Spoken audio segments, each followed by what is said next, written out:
Que Dieu soit une fois de plus honoré. Êtes-vous joyeux d'être sauvé au nom de Jésus?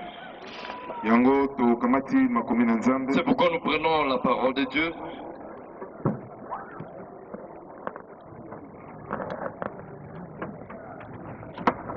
Le thème de notre message est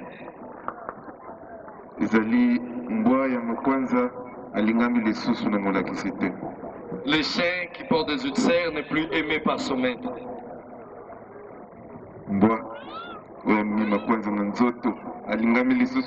Ce chien qui a des ulcères n'est plus aimé par son maître. Très bien. Parce que même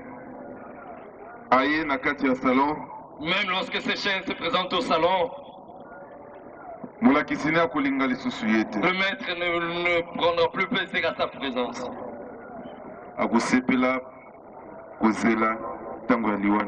Et le maître attendra la mort de ce chien pour qu'il se débarrasse de ce chien. Ce chien qui porte des ulcères n'est plus aimé par son maître.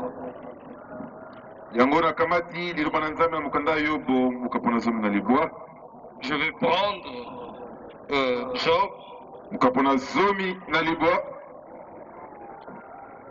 chapitre 19.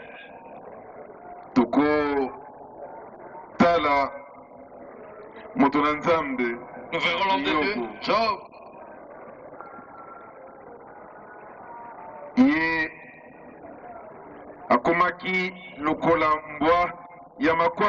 Lui était semblable à ce chien qui avait des ulcères partout. Lui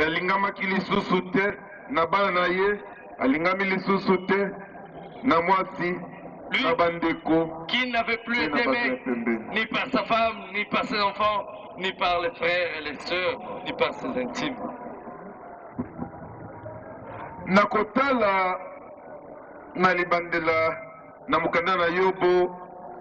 En regardant au commencement d'un livre de Job, les Écritures nous déclarent quelque chose d'important. Les Écritures nous donnent ces paroles.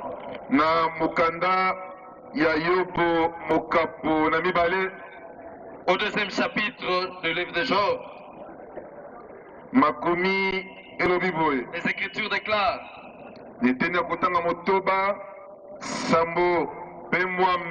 au verset 6, 7, 8,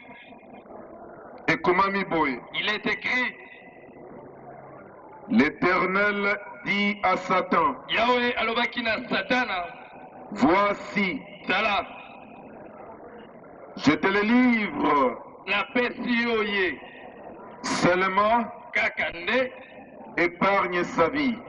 Tika Bomoinae. Et Satan se retira de devant la face de l'Éternel.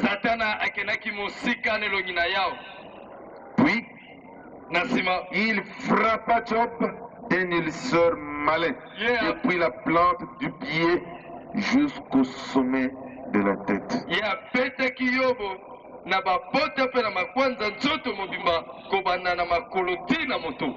Et Job prit et descend pour se gratter et s'assit sur la cendre.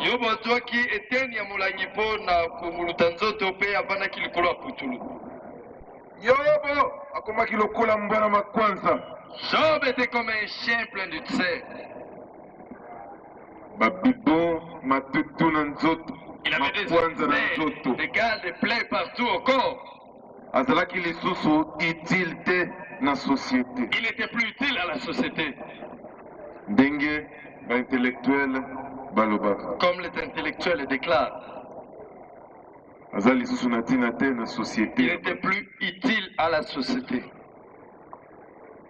Bongo motoranzambe yemoko ake komikanisa wakumaki lokola moto na bosoto moto oyo akokaki lisusu kolinga ye te mpe moto nyonso atalaki na lisu ya mabe.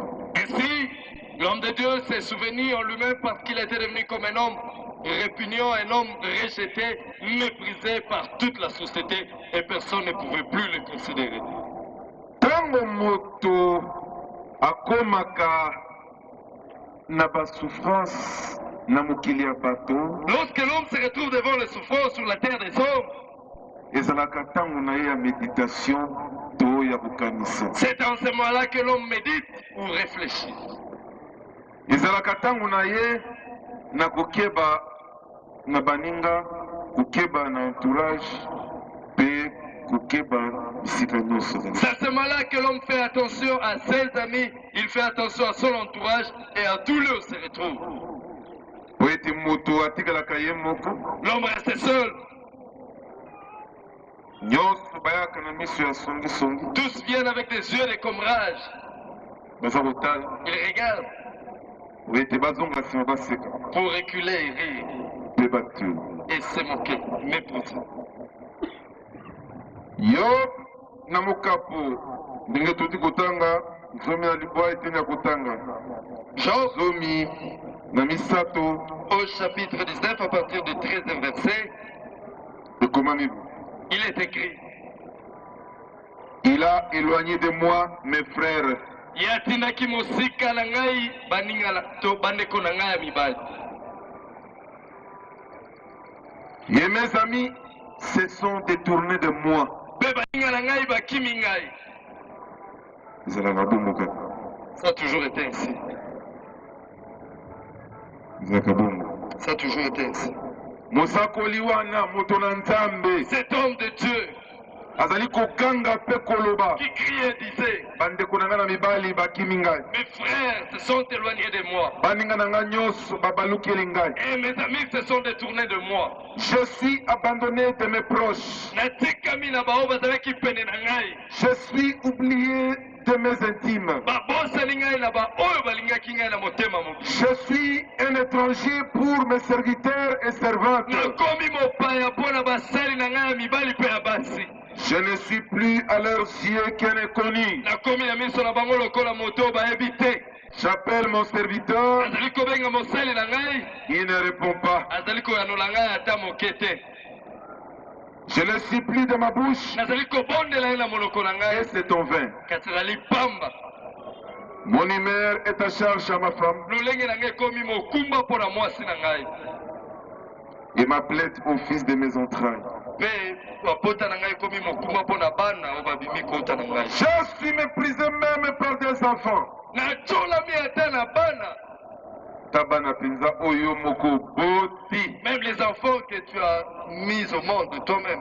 okamwa te kozala bana mosusu oyo bobotaka bakonyokola bino na bomoi na bino bakotiola bino malgré misala nyonso bokosala bakola bapoudre Tout ce que vous faites pour vos enfants, il y aura certains parmi eux qui vont vous mépriser. ntango moko okoma lokola mbwa ya makwanza. Certainement, vous serez comme des chiens pleins de sel. Je suis méprisé même par des enfants. Si je me lève, je reçois leurs insultes. Natolami ata na bana, soki natelemi ezali kofinga na bango nde ezali Ce que j'avais pour confident monte en horreur.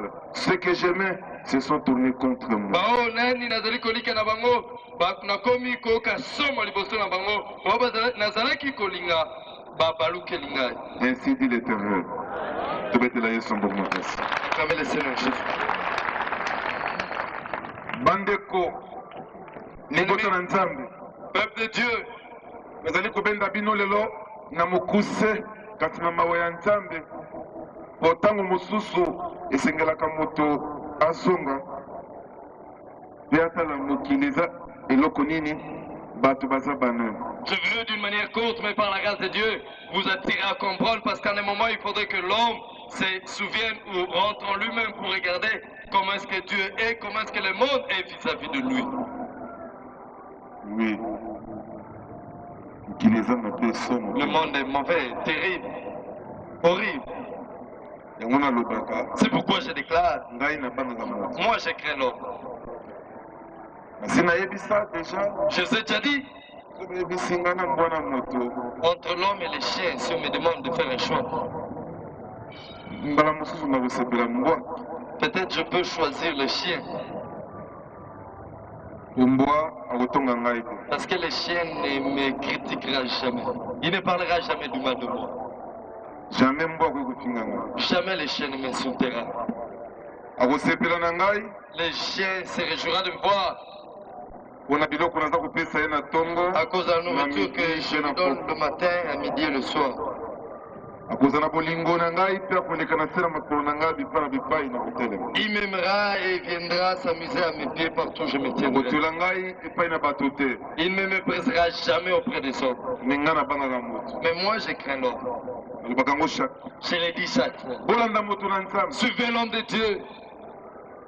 nalobi boye J'ai dit ceci. mpo nabendaka toujours lisese oyo elekaki na ebale moko na mboka amerika na ebale. J'ai toujours donné cet exemple de l'histoire qui s'est passée dans une mer aux États-Unis d'Amérique.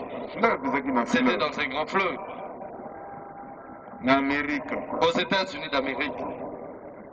moto moko azalaki na mbwa na ye, Il y avait un homme qui avait son chien. alingaki ye mingi, Il aimait tant son chien. mpe mbwa oyo azalaki kofanda liboso na ndako chaque jour. Et ce chien restait chaque jour devant la porte de cet homme. ye azalaki koyoka mongongo na mokolo na ye, Et lorsqu'il entendait la voix de son maître, ayebaki solo ya nzoto ya mokolo na ye. il connaissait même l'odeur de son Quelle maître. confiance. Quelle confiance. Mais Mais, mokolo moko mbwa oyo alors que abimi makwanza jour, ce chien se retrouvait avec des ulcères au corps. to babengisi mokulutu na lingala mpenza ya solo Les ulcères oyo ebebisaka nzoto mpe poso. qui détruisent le corps et la peau. mbwa akomaki kolongwa Le chien matiti. perdait ses poils à cause de cette gâte qui était sous le corps. mokolo na ye ye Le propriétaire, le maître, atali et l'a regardé. sepe lisusu na ye te, Il ne se réjouissait plus de voir ce chien. po akomaki na makwanza. Parce que ce chien avait des ulcères au corps. azwi mokano Il s'est retiré. oyo ifanaki na koboma Il ye a no dit, je dois aller tuer ce chien. kamati ye kotisi ye na bwato, Il a pris le chien, il l'a mis dans la pirogue. akende na kati ya ebale, Il l'a amené en pleine eau dans le fleuve. alengeli libanga Il a préparé une grosse mpe pierre singa, et corde. kanga ye na mongongo mpo kobwaka libanga. Il a attaché le chien par le cou et l'a jeté. bazalaki kokende boye bakomi na kati mpenza na mai Alors qu'il monene, préparait son plan, ils se sont retrouvés en pleine eau.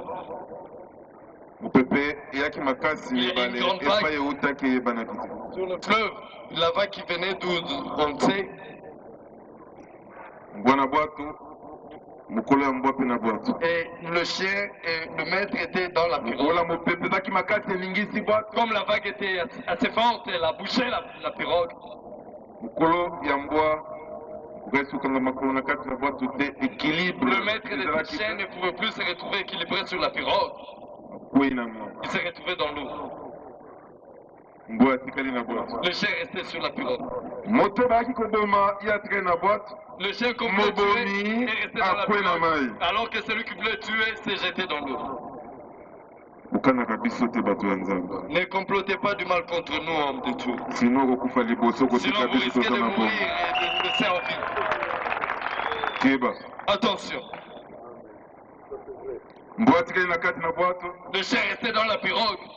mokolo ya bwato akwe Le maître est tombé dans l'eau. nasi akoki te, Il a essayé de s'en sortir par la neige, il ne pouvait pas. biceps esali mpasi. Il avait mal au biceps.